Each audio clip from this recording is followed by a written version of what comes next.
Lettre encyclique Veritatis Splendor du souverain pontife Jean-Paul II à tous les évêques de l'Église catholique sur quelques questions fondamentales de l'enseignement moral de l'Église. Bénédiction. Vénérés frères dans l'épiscopat, salut et bénédiction apostolique. La splendeur de la vérité se reflète dans toutes les œuvres du Créateur et d'une manière particulière dans l'homme créé à l'image et à la ressemblance de Dieu.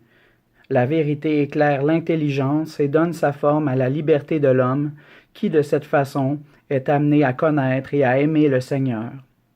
C'est dans ce sens que prie le psalmiste « Fais lever sur nous la lumière de ta face ». Introduction. Jésus-Christ, lumière véritable qui illumine tout homme. Numéro 1. Appelés au salut par la foi en Jésus-Christ, lumière véritable qui éclaire tout homme, les hommes deviennent lumière dans le Seigneur et enfants de la lumière, et ils se sanctifient par l'obéissance à la vérité. Cette obéissance n'est pas toujours facile. À la suite du mystérieux péché originel commis à l'instigation de Satan, menteur et père du mensonge, l'homme est tenté en permanence de détourner son regard du Dieu vivant et vrai pour le porter vers les idoles, échangeant la vérité de Dieu contre le mensonge. Même la capacité de connaître la vérité se trouve alors obscurcie et sa volonté de s'y soumettre affaiblie. Et ainsi, en s'abonnant au relativisme et au scepticisme, l'homme recherche une liberté illusoire en dehors de la vérité elle-même. Mais les ténèbres de l'erreur et du péché ne peuvent supprimer totalement en l'homme la lumière du Dieu créateur. De ce fait, la nostalgie de la vérité absolue et la soif de parvenir à la plénitude de sa connaissance demeurent toujours au fond de son cœur. L'inépuisable recherche humaine dans tous les domaines et dans tous les secteurs en est la preuve éloquente. Sa recherche du sens de la vie le montre encore davantage. Le développement de la science et de la technique, magnifique témoignage des capacités de l'intelligence et de la ténacité des hommes, ne dispense pas l'humanité de se poser les questions religieuses essentielles.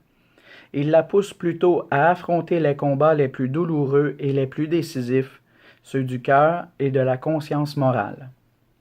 Numéro 2.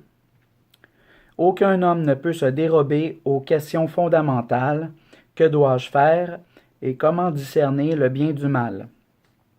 La réponse n'est possible que grâce à la splendeur de la vérité qui éclaire les profondeurs de l'esprit humain, comme l'atteste le psalmiste. Beaucoup disent « Qui nous fera voir le bonheur ?» Fais lever sur nous, Seigneur, la lumière de ta face. La lumière de la face de Dieu brille de tout son éclat sur le visage de Jésus-Christ, image de Dieu invisible, resplendissement de sa gloire, plein de grâce et de vérité. Il est le chemin, la vérité et la vie. De ce fait, la réponse décisive à toute interrogation de l'homme, en particulier à ses interrogations religieuses et morales, est donnée par Jésus-Christ. Bien plus, c'est Jésus-Christ lui-même, comme le rappelle le Deuxième Concile du Vatican. En réalité, le mystère de l'homme ne s'éclaire vraiment que dans le mystère du Verbe incarné.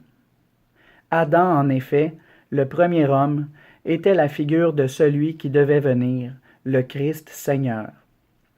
Nouvel Adam, le Christ, dans la révélation même du mystère du Père et de son amour, manifeste pleinement l'homme à lui-même et lui découvre la sublimité de sa vocation. Le Christ, la lumière des nations, éclaire le visage de son Église, qui l'envoie dans le monde entier pour annoncer l'Évangile à toute créature. Ainsi, peuple de Dieu au milieu des nations, l'Église, attentive aux nouveaux défis de l'histoire et aux efforts que les hommes accomplissent dans la recherche du sens de la vie, propose à tous la réponse qui vient de la vérité de Jésus-Christ et de son Évangile. L'Église a toujours la vive conscience de son devoir à tout moment de scruter les signes des temps et de les interpréter à la lumière de l'Évangile, de telle sorte qu'elles puissent répondre d'une manière adaptée à chaque génération aux questions éternelles des hommes sur le sens de la vie présente et future et sur leurs relations réciproques. Numéro 3. Les pasteurs de l'Église, en communion avec le successeur de Pierre, sont proches des fidèles dans cet effort, les accompagnent et les guident par leur magistère, trouvant des expressions toujours nouvelles de l'amour et de la miséricorde, pour se tourner non seulement vers les croyants, mais vers tous les hommes de bonne volonté. Le Concile Vatican II demeure un témoignage extraordinaire de cette attitude de l'Église qui, experte en humanité, se met au service de tout homme et du monde entier. L'Église sait que la question morale rejoint en profondeur tout homme, implique tous les hommes, même ceux qui ne connaissent ni le Christ, ni son Évangile, ni même Dieu. Elle sait que précisément sur le chemin de la vie morale, la voie du salut est ouverte à tous, comme l'a clairement rappelé le Concile Vatican II. Ceux qui, sans qu'il y ait de leur faute, ignorent l'Évangile du Christ et son Église, mais cherchent pourtant Dieu d'un cœur sincère et s'efforcent, sous l'influence de sa grâce, d'agir de façon à accomplir sa volonté telle que leur conscience la leur révèle et la leur dicte, ceux-là peuvent arriver au salut éternel. Et il ajoute, à ceux-là même qui, sans faute de leur part, ne sont pas encore parvenus à une connaissance expresse de Dieu, mais travaillent non sans la grâce divine à avoir une vie droite, la divine providence ne refuse pas les secours nécessaires à leur salut.